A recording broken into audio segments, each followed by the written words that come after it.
This is the Team Objection podcast for March 25th, 2021, episode 476. It's time to look back at the pandemic a year later. Shaun had a topic for this. What? Is it over? No. Well, so here's what's interesting, because you're right.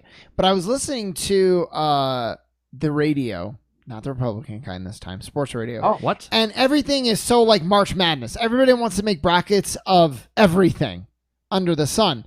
And one bracket that I actually thought was kind of clever is like your like pandemic survival bracket, where they were going through and rating like everything, and they were throwing in like Tiger King and Sweatpants and The Last Dance and like all this stuff, like their main things that got them through the pandemic. They were rating them, seeding them, and then having them compete. And it was an interesting conversation because things like the Tiger King had like a 5 seed. Because for a while it was like the new hotness, and then kind of now looking back, it's everybody's like, yeah, it's kind of silly and stupid and didn't really age all that great. So I don't think we're gonna do an entire bracket, but I thought it'd be fun for us to take a look back also at like what are the things that really, if we were to do this, what would we give like our top 3 seeds to of things that got us through the pandemic? Could be media, entertainment, items. Like the sweatpants is actually pretty good idea. Things like that. I thought it was fun. And I think we're all, pretty different in some ways, so it should be interesting. That is an interesting thought. I don't know if I like the bracket idea, because brackets are tough on opinionated things, aren't they? Like, well, we're not doing a bracket, but we're going to seed. We are going to seed. We're going to seed our top 3, and then we'll see from there. Maybe you'll say something and I'll be like, Dave, I didn't even think about that. That is the clear winner. I don't think that's going to happen. I highly doubt that. It probably won't, but I mean, because my probably number 1 seed that helped me get through the pandemic is probably not going to be on your pandemic thing. Okay. So, we're going 3-1. I just panicked. I thought you were just going to be like, yeah, my number 1 thing was this. And I was like, wow, way to absolutely thud the entire segment. I'm a professional. Come on. Okay. It's like the opposite of burying the lead, whatever that is. Yeah. Raising the lead? Yeah. Exactly. Burying the nut graph? No, that doesn't work. No. Can't use journalism terminology. I'm done. So I figure we all start with our number 3, and we go around until we get that. So we'll do this in rounds. We're not going to go like 3, 2, 1. We're not going to do it per person. We're going to do it per ranking. 3. Yeah. Okay. All right. Should I go first? You can go first. Yeah. Let's do it. I have to now mentally rank these because I was not told to do this. So you were not. I'm spinning this on the fly. It's okay. I kind of have an idea. My number 3 is, how do I categorize this? Zoom / Skype / whatever you want to call the peer-to-peer video conferencing software. For a few reasons. It was valuable for work. So not everybody has a job where they could have transitioned to a mode where they could have kept things going with that. But obviously, for my line of work and pretty much everybody in this podcast, like we all relied on it to some extent or another over the course of this. But also because in the early going, I'm going to kind of go back to this time a lot when I talk about the pandemic. We're talking like April, late March, early May. We used it for Jackbox, which is a thing that we had kind of done a couple times before, but we had like a weekly call going with some people that we didn't have a chance to see a lot in the last few years. So that was kind of something to look forward to each week. We've used it obviously for this, as we have for a long time, so we could keep this going as a kind of normal thing in the weirdness. That helped a bit. We used it for basketball and FIFA to get Dave in on some things that we could do, that didn't involve going anywhere. So it's kind of weird to lump them all together and still have it only be number 3, but the other 2 were too important to me. Still, I can't really imagine how it would have worked 20 years earlier, or God forbid longer. I'm sure we would have figured it out. Humanity usually does. But I think about this and I'm like, man, I don't know how we would have done our job, in my line of work at least, without this stuff. It would have been impossible. 20 years ago, we would have just gone to work and be like, well, good luck, sir. Space out, wear masks, shrug your shoulders, and hope for the best. Pretty much. Yep, you were almost disqualified because you did a work one, and this is like, survive. Like, yeah, I mean, of course that's a way to survive, but it's supposed to be like what got you through, like entertainment. But you brought it back to like the Jackbox and the party nights, and then like the work was just like, and on top of that, it also was good for work. So that's a solid one. We didn't escape the room over Skype. It was fine. One of them was decent. One of them was bad. But it was kind of fun just going through it in that way. Now, given that we have a lot more options at our disposal, would I want to do that again right now? No. But at the time, just to spend time with other people and forget your troubles for a bit, it happened to hit the spot. Yep. It was a Disneyland one. It was not fantastic. And that was the decent one. Yeah. Then there was one that was like, here's some hard math. And I'm like, okay, I like math. And the first question was like some quantum physics thing. And I'm like, okay. And we're out. We escaped back out the front door. Yeah, I Alt F4'd the room. Yes. Okay, so Dave, you're number 3. My number 3 is going to be just a little bit comfort related. It's actually a pair of jeans is mine, not sweatpants, jeans. Ugh. And the reason for that is kind of work related in the sense of I normally have to wear a full suit, tie, jacket, slacks, dress shoes to work every day. That's the normal attire, what I have to wear. However, since the pandemic started, most of us go to work at home. I have to go to my office every once in a while. I have been able to dress much more casually. Polo, jeans is like the most dressy I have to get. And it's been really comforting in a way not to have to worry about dry cleaning my suits, not have to worry about taking the time to do that, not have to worry about getting dressed up in the morning. I just kind of throw something on and head out, and not have to worry so much about looking professional as I should, because I don't have to worry about it much anymore. And then, I don't know, it's just a more of a comfort thing. And so that's helped me get through it. I'm going to consult the panel here for a second, because I think you were on the right track. Yeah, with you're on the right track with like your business, of course, not having to go to work, being able to dress down. But jeans, it's like I am glad anytime to get out of jeans. So like I feel like while you're on the right track for not formal, there's like sweatpants, there's sweat shorts. We got to get you into some like comfort clothes, man. I'm going to take you to Lulu. I wear sweatpants when I'm at home. When I work from home, it is sweatpants or basketball shorts down low and polo on top. I'm looking fancy up here, and you have no idea what's going on down here. Yeah, even better. Same. I mean, you could have said that. But I think if you hate wearing jeans, you're wearing the wrong kind of jeans. It's true. And that's from somebody who refused to wear jeans for the first 26 or 27 years of his life. But I have like loose-fitting flannel-lined ones now. Those are really comfortable. Those are ones I would like to actually look forward to wearing. But but they're nice. They are nice. But when you're relaxing, are you going to choose your flannel jeans? Or are you going to choose like sweatpants or shorts or whatever? I'm still wearing them for my day at work today. I got to work at 6:30 this morning. I left at 5:30. I'm still wearing them. All right. Well, the panel's like shrugging their shoulders and nodding, so I guess it's fine. Close enough. They give it a solid 7.5. Yeah. But they're surprised that it's your 3rd seed, is what they're saying. They're like grateful it's not his first. Yeah. They're like, phew. They're like, you could have waited lower in the draft for that one. I guess I could have spoiled that. I could have spoiled that. Yep, my number 1 seed is jeans, guys. Yeah, we would have just been like, all right, that's the end of the podcast. Thank you for listening. We'll see you next week. Panel blows their never brains again. out. There is still the opportunity for Dave to go 3-2-1 all jeans, so we can't rule this out yet. Yeah. Wait. I have so many honorable mentions that I could do. Sweatpants is one. I keep going back to that. I almost went Airbnb, because like the ability to like get out and like sort of fake go on a vacation during the pandemic, but like not really, but it was still really fun, but we couldn't do anything. It was like awesome still. So that's another honorable mention. It didn't make my list either, so I'll talk about it briefly. That was an unexpected surprise. Yeah. We did that just to get the hell out of here, and we knew, especially in July, because things were just starting to rise again in Arizona and mostly nationwide, that we weren't going to go down there and do stuff. We actually had a trip lined up for like the first week of May before all this shit happened. We were going to go to like 1 or 2 Suns games, a Coyotes game. We had all these big plans. Those went out the window. So when we went down in July, we knew that was going to be the case too. Ended up loving it. Yeah. Almost more than the other vacations we used to do. And I'm the person who likes to go and do stuff, not 24/7 every day of the vacation, but usually I'm like, all right, this day we're going to do this activity. Turned out that was the best thing that I did as far as like outside of the house for the last year. Yeah.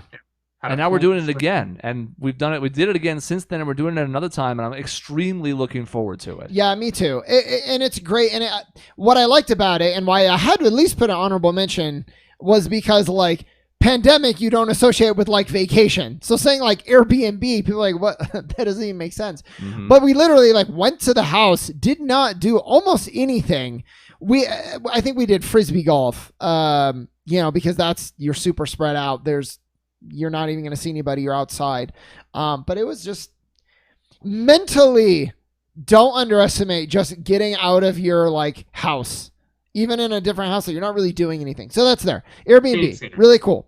Number 3, I am going to go with The Last Dance. There it is. Yeah, it's not going to shock you. We talked about The Last Dance in some way. We had to put a ban on it because we kept talking about it week after week after week. Yeah. But it's so interesting because, engaged me too. So here's the thing. Dave wants to blame me. He hates Michael Jordan. So there was always like something interesting to talk about when we have this discussion. Oh yeah, now Dave is like, no, I actually don't care about him. No, I'm agreeing. I'm fully agreeing with you. Okay, good. You hate Michael Jordan. Pretty much, yeah. And so on top of everything, I've talked it to death. If this is the first time you're hearing me talk about The Last Dance, like go watch those episodes. They're pretty good. It happened like 4 times in 5 weeks, so you can find it pretty easily. Yeah, and like not just like, hey, Michael Jordan, like I do with Space Jam. Space Jam always comes up, but it's like for a line sometimes. This was like concentrated conversation. But I think it was a fascinating character study. I think the documentary side was really entertaining, even for people that don't like sports. I think the sports aspect, knowing this team, was great for me. It was like the perfect storm. And it was the kind of thing where it made me wish like that this was a thing that happened all the time. Now they did it for one of the most popular teams ever assembled, but I would love a Last Dance style for this latest Golden State team with Kevin Durant. I mean, I would watch it for almost any team of like any season, pretty much. I just think it's so interesting to get behind the scenes and in the lives of these players. That the book by Jack McCallum about the Suns, the 7 Seconds or Less Suns. Exactly. Mm-hmm. I loved reading that story, and the fact that it was players that I knew and already knew a bunch about just made it all the better. But those behind the scenes things, when you really get to know the people that are involved in these things, because too easy, you watch them 82 games a year, watch them in the playoffs, and that's it. You don't know the personalities as much. Seeing them behind the scenes like that it sucks you in so much. And see how much they like care, because sometimes they'll lose. And, they walk off the court, they're like, good job. And I'm devastated. I'm pouring rocks on my head outside. And I'm like, why do I care so much when, like, they don't even care? And it's like, no, they really do. A lot of them, like, they have moments that they'll never stop regretting. It's going to be with them forever. And I think it's so interesting. I love the idea of those guys when they lose a game. And you don't see them outwardly angry or anything like that. But then everyone leaves the gym and they go start shooting. Like, they go start working out, like, 45 minutes after the game's over, and you're like, oh yeah, you do care, don't you? Yeah, exactly. Yeah, it's a fortunate break for them, because it would have been a big deal no matter when it released, but instead of just being like a big deal, it was sort of like a miniature cultural phenomenon, just because there was such a dearth of new entertainment options. So many more people, I think, flocked to that than would have normally. You touched on the thing. So, like, besides just being a good thing, I was going to get there, and then I forgot. It was like... what do you call it? Was like event television. It was like what do you call what Lost used to be like? There's a word for it. Phenomenon. Yeah, kind of like that. It's like program something. Anyways, yeah, it was on, and it was like an event, and you had to make sure that you sat down and watched it or found a way to stream it. When it came on Netflix, that was like Christmas. So yeah, it was a phenomenon, and it helped bring some normalcy. Yeah, in a space where there was no sports too. That was yes, the biggest overlap there. Yeah, that will play into a later one too as a teaser. Yeah, so will mine. Yeah. Also, imagine a scenario where they dumped that all at once. Now, obviously, they would never have done that because of how hard up they were for content in the pandemic. But to our point from a couple weeks ago, imagine everybody just binging that instead of waiting eagerly for each week's effort. Yeah, wouldn't have worked as well. Yep. But now we're seeing, by the way, I saw a couple articles this week about Netflix considering to now move some of their releases back to a weekly schedule instead of doing the binge drop. Good. Which is funny because they're going to get pushback from their own subscribers now because they built this culture. So it'll be interesting to see how they can fight back against themselves almost. Maybe it's not good. Maybe I don't want them doing it. Yeah, I'm not sure. Like, It is better to not do it, but I'm kind of like Netflix. You ruin it. Like, you don't get to come back. You go stand in your corner. You dug your bed. You made your bed. Lie Yeah. in. Yeah, exactly. I'm done chewing on ice. It's my time for my number 2. Number 2. My number 2 and my number 1 were pretty close because they were both vital in the early stages of the pandemic, in particular when work was a whirlwind and it felt like the stories never stopped and breaking news was constantly happening. So they're almost like a 1A and 1B, but I think it's still a clear number 2, and that's Rock Band. Fuck. We have the same fucking list. Yeah, I'm gonna have to try to think of something. I thought that might be the case when you suggested this, but that's why I went first, so I could box you out. All right, okay. Rock Band was always a favorite of mine. Dave knows we used to play it a ton back in the day. We started with Guitar Hero, and eventually that became the new hotness because it had drums and like singing, and then eventually keyboard, which was fine. But somehow, universes aligning, whatever. It just so happened that I was already kind of interested in getting back into it. I was just going to do that with a base game and whatever DLC I could cobble together. But I stumbled on a method for getting custom songs into Rock Band, which breathed a ton of fresh, like, new life into it. Mm-hmm. That took it from being something that I really liked into something that I thought was like we have 700 songs now. And I actually went back through and paid for some more DLC because I'm like, I want to support Harmonix. I'm not trying to like work around this. They just don't have all the types of music I want. They don't have video game stuff except for like the Portal credit songs. So like, it just worked out great. It was something that we could do as a family at the house. All 4 of us could play instruments. It's something that we could look forward to each week because we were usually carving out a couple hours for it. It was the perfectly timed distraction that I needed in the very early going of the pandemic. So my number 2 is actually Rock Band, and I'm not going to go with it now, but that is what it was. And it's weird because I've never been super into Rock Band. I've enjoyed it, but it's always just been like, yeah, that's fun, and then I'm like, I'm good. But I think, just like Chris said, it was a way to make something old new again. It had been years since we had played it last, and to be able to find the instruments, dig them out, get the whole thing going again when we couldn't really leave the house. It was really cool. I had my little exercise bike, so I would like pedal. That was it. I was getting so goddamn sick of the same workouts too. So this was a way to like, I get on the bike, I'm getting exercise, but I'm also playing a fun game with new music. It was really great. I will say my number 2.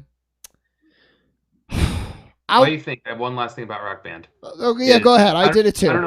I don't know if it was the same for you guys, but I found it amazing how quickly I picked up the guitar again and was like, oh yeah, I remember to do this. Yeah, drums not so much because my rhythm sucks, but that's just me. My rhythm. You got halfway decent, and like you could do okay on like Enter Sandman, but anything with an irregular beat that's not like 4 on the floor was gonna be tough for you. But like guitar, I just picked up. I'm like, okay, I got this. I was on expert for most songs, and I wasn't passing with flying colors, but I was held my own. Yeah, I was gonna say not the same heights that I used to be, but like for the most part, like getting the thing where it's the 2 buttons with one out in the middle. Yeah. In the beginning, that was so hard for me, and then now it's like it's second nature for the most part. But then expert throws like 2 and then 1. Yeah, I was never good at that. The old like green, yellow, orange, where you have the double 2 gap, and you're like, yeah, no, I can't. Yeah, that was great. So now I got to think. Chris, was Final Fantasy 14 during the first time? Now I'm back into it again, but the first time I feel like was during the pandemic. The very first not time? The very first. Yeah. So I guess the second time, but not the third time, which is now.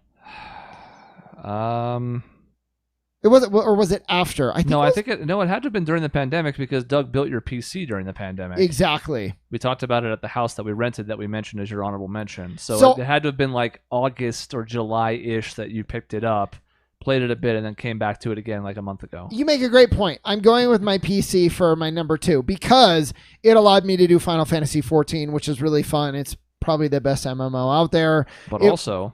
and it was a way to connect with friends that I don't like. Doug and I don't do. I love Doug. We don't like get the chance to do a lot together. So this is a way every week to do that. Jason, the same way. We have a Gloomhaven game that we do. That is probably up there for an honorable mention as well. By the way, my honorable mention, yeah. But like it was a way just like weekly play with friends. That was probably the biggest part. But then yeah, do a fun game. together. It also gave me a huge backlog because the PC is great for that. So I did a bunch of old Fire Emblem games, Castlevania games. I have a ton sitting, still waiting. I did Diddy Kong Racing, the best kart racer in history. So it was really fun. My PC is the number 2 for those reasons, but not the actual number 2 because the actual number 2 is Rock Band. The fill-in number 2. Yeah, we're gonna have the same number 1, and I'm not gonna change it.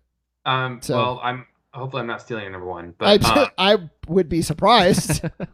my number 2 is the NBA bubble. Oh, this was on my honorable mention. Yep. And there are many reasons for that. One, it was the first holy shit, sports are back, oh my god type thing. Like baseball had started coming back, but I'm not a huge baseball gives a shit.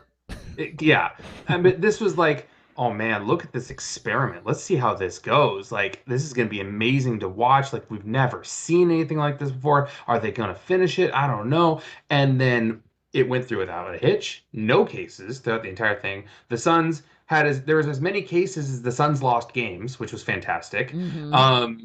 Even though they didn't make the playoffs, it was entertaining. It was everyone together. I hope they did have more of a documentary crew following people around, more so than just the players with their own vlogs. Yeah. Because I want a last dance of the bubble. Yeah, that's a good point.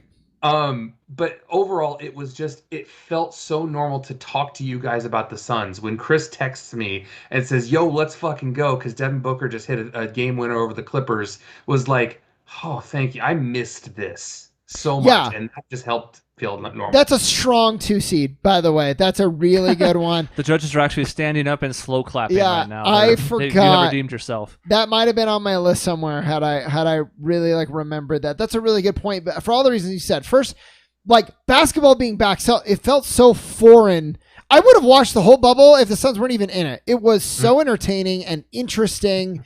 How are they going to do this? How are they going to make it work? And the fact that the Suns just killed it, that is great. That was the cherry on top. It was amazing even before all that. So that's playoffs are amazing. Yeah. The 2010 playoffs, I'm never going to forget. The bubble is another, I'm never going to forget that as long as I live. That Suns experience. Yep. We've never been so excited to miss the playoffs. Yeah. No kidding. And it made a Nets fan out of me, to be honest. It made me a big Karis LeVert fan, I think, more than anything. Man, I'm almost there's a part of me that we played so well. There's a small part where I'm almost glad we didn't make the playoffs. Actually. We would have gotten curb stomped by the Lakers. But that, I get to preserve that great feeling, you know? Oh, yeah. It is nothing but warm fuzzies for failing in a way. And it's cool. Exactly. We had one of the, I was going to say the moment, but that's not true because we've seen the Anthony Davis and Lucas shots in the playoffs that won games. But the Devin Booker game winner, one of the best highlights of the last decade. That's not an exaggeration for Suns fans. Over those two defenders at that moment with those stakes, that's the closest thing we've had to a playoff environment for so long. Now, you've heard our other Suns casts. You know how we've run this topic to the ground, but the fact remains that felt like what Shaun was referring to, the 2010 run. The team that overachieved, the team that wasn't supposed to be here, proving themselves in front of everybody else, and it happened at a time where there were almost no other sports, and we were just grateful to have them back at all. To me, that raised the floor even higher because it was like, hey, we're just happy to see the Suns play. They could have not even been invited. Yeah. And like Shaun said, I would have watched other bubble games because the whole thing was sort of this social experiment of sorts. And to Dave's point, I bet you there is footage out there. My guess is they'll start to do documentaries once we're a little bit more with the pandemic in the rear view. Because then people might look back with at least some nostalgia. No one's going to look fondly back on the pandemic as a whole, but if enough time has passed, people will go, yeah, what was that like in there? I'm curious now that I'm not in my house 24/7. Yeah. You might. Sure. I still like my number 1. You might have just won the tournament though, Dave. Boy. That was really solid. He's speechless. He doesn't even know what to say. I guess it's back to me for number 1. You broke the order, so I don't know where we're at anymore. But I broke the order? Yeah. Yeah. I saw Dave. Dave was like, he let it happen. He was a good co-host. Dave was supposed to go second, and I went second. Yeah. Okay. That's fun. I mean, if you want to go first for number 1, I know what your number 1 is. let's do that this time. Code number 1, kick Dave to the curve. Maybe he'll surprise us with number 1. Yeah, it's Haikyuu. So, because I was thinking TV shows, You had maybe some Cobra Kai. I actually don't think so. You had some Tiger King. I never watched it. People talked about it. A lot of those types of media, especially when we were so starved. And if you didn't want to go back and watch Office episodes, every new piece of content was like, oh, this is so nice. Mandalorian. For me, though, nothing was as good as Haikyuu, this fucking volleyball anime, because it was a lot. It was new content that I hadn't seen before. I don't know how actually new it was, but I had never seen it. And it was great storytelling, like awesome action, but it was like my sports fix, because as these kids go into this tournament, that they make each one like really believable. And it's not like a Disney movie where like, okay, they're all going to win at the end and all the action is going to kind of suck on the way. They're going to hit like some equivalent to the Michael Jordan like Space Jam thing where like this doesn't even feel real anymore. They just hit a full court shot to win the game. This is stupid. The action was really great, and so I became invested like I would with a sports team. So I got my sports fix, my TV fix. It was that like event television again, because we watched it every weekend for like a couple hours getting through the seasons.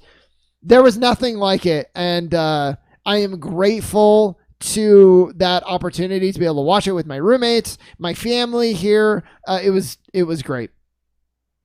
The weekends, as we delve into why this is my number one, the weekends essentially functioned as like we were doing things on our own. Obviously, sometimes I was working or people had other stuff.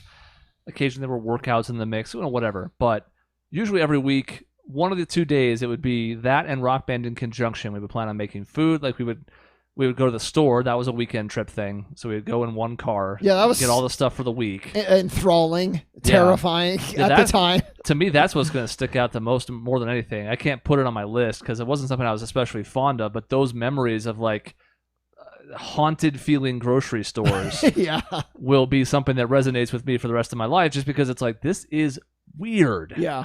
I remember going to a grocery store and seeing someone without a mask down the aisle. I'm like, go down the other aisle. Like, just the idea of like, how are you even here? Like, what's wrong with you? Like, and like washing your hands when you got home.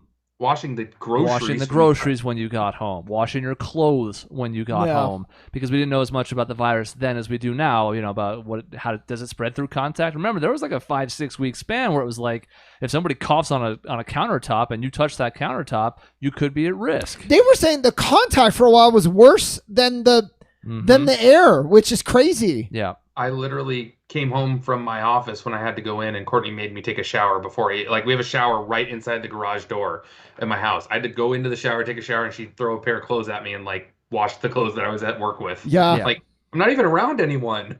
So all these became weekend routines, but for me, Haikyuu counts doubly because I watched the show first. And this was one of 3 things in my life that I have finished and gone, I need to have other people watch this with me immediately. It's this and Steins Gate and Justify, where I've walked away going, like, this is appointment television for the people that are around me here. We're going to make a point to watch it now. That's the term. Appointment television. Yeah, we found it. Yeah. We got there, folks. And we've talked a little bit on a couple of past episodes of the show. I mean, there's 475 of them, but about how I'm loath to recommend things unless I'm pretty confident people are going to like them. I had no reservations about this, and the timing, again, was perfect to where we were watching 6-7 episodes in a time on some of these weekends. Like 2, 3, I think even once 4 hours of just mainlining this, and it got us through, again, that April-ish period where there were no other options, and to be frank, I didn't really want a lot of time to sit there and think, because when I thought, it was more like the doom-scrolling equivalent of like, what does all this mean, and how long is this going to last, and like those are things I didn't want to be thinking about, so the distraction was extremely valuable. Yeah. I mean, man, and when I think of like times that I've been gutted in TV, it's like the Red Wedding is up there. The team losing to Alba Josai. Oh, I was like, it bothered me for like a few days. I'm so glad that it happened, because that's what brings stakes. Now every match since that one, it's like they're not afraid to have the team lose. But at the time, I was like, oh my God, like I'm depressed. What am I going to do? But like in the best way. I love that feeling when I'm watching TV. And so then when they play them again, and then when they get into another team that was on paper way better than them. It was just like so amazing. I loved it. And then again, yeah, the quality TV that it was, but then what it represented, how it like brought us together, how it provided that distraction and that fun thing to do together. Excellent. So I'll close it out with my number one. Dave's is also Haikyuu. It's amazing. No, it's actually tangentially related. It's Persona. Persona 5. Ooh. To be specific. Royal's on my honorable mention That's another because really good one. I was playing it into the late stages of March when this was going down. It didn't cover a ton of time, but it would have been on my honorable mention. So for me, the reason it's on my list mostly was I finished the original Persona 5 right as the pandemic started. I think I finished it on like March 15th or something like that. And I'm like, oh, well, I wish I would have had this game, while I'm locked at home all the time.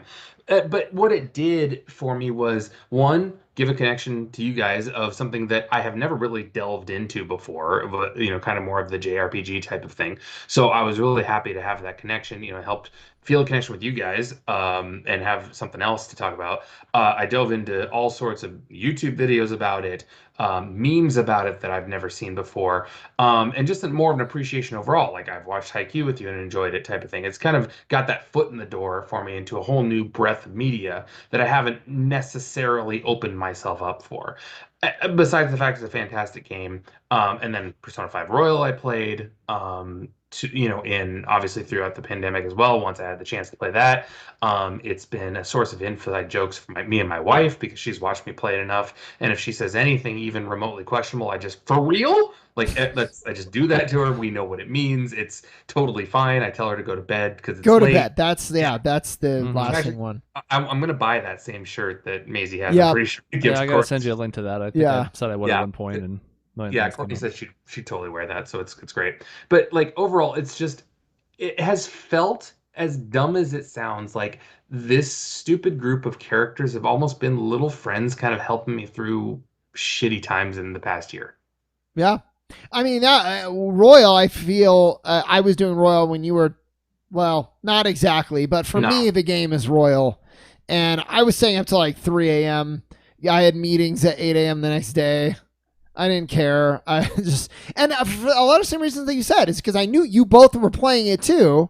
And like, it was fun to be able to like go to a new thing and then talk about it and see what was different. And yeah. And we have strikers now that we're going through. I know you've finished it already, Shaun. I'm thinking more than halfway done already. So, we'll have something new to go over now soon with that same series. Someday I'll play that again. Man, Dave, that's a good list.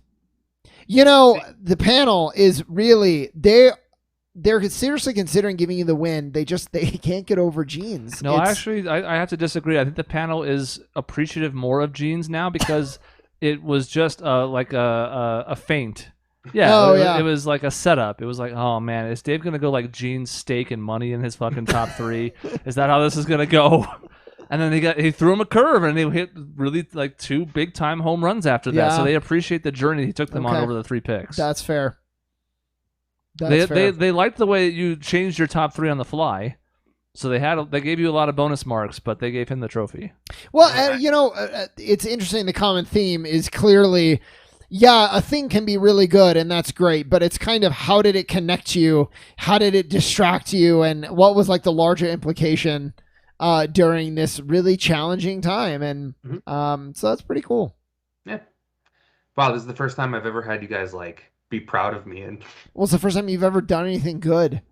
Excuse me, I need a moment.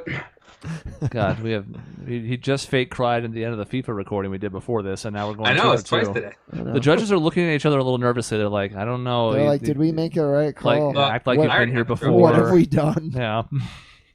But it's too late. They've already put in their choice. It can't be rescinded now. Nope. It can be looked upon less favorably, but it's in. The annals of history will show Dave won this segment. This was a good segment. I'm glad that it went well. I've had segments not go so well in the past. When the new COVID variant shuts us back in, and yeah, we'll be doing the same thing next year for COVID 2, the sequel.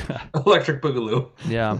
And I even thought, like, what about the least things that I enjoyed, or like my biggest like bad takeaways, and I'm like, those are all self-evident. Like, what's the point of discussing those? It sucked not being able to go outside. It sucked being worried about my family and friends' health. It sucked watching the economy go in the shitter. Like, those aren't interesting or fun. Yeah. You can go more personal with some of those. Like my shower story, coming home from work was just like, what is going on? What has gone on in the world? But like, still, yeah, you're right. When it comes down to it, like all the things you just mentioned, it's just like, yeah, we don't need to cover that. And it'd almost be out of touch because we didn't have the bad stories people have had in this pandemic. Yeah, that's true. We got through relatively unscathed. Yep. Yeah, someone is watching the show and it's like, well, at least you got to come home from work, Dave. Yeah. I know. I'm not saying I'm not fortunate in that, I have not had anyone really be affected by it close to me, fortunately. I mean, I know that's not the case for everybody, and I feel bad for those who do, but Yeah. I've been fortunate myself. Same. Lucky. Yep. Alrighty, that is the end of this episode. Thank you for joining us on this journey. We appreciate it, and obviously, as we talked about, this has also been its own catharsis because it's one thing that has not changed among many things that have over the last 12, 13 months. So thank you for coming along for the ride. That's the end of the episode. In between shows, you can find us at our website, objectionnetwork.com, or at youtube.com/objectionnetwork for new videos 7 days a week, unless work's a bitch. See you next time.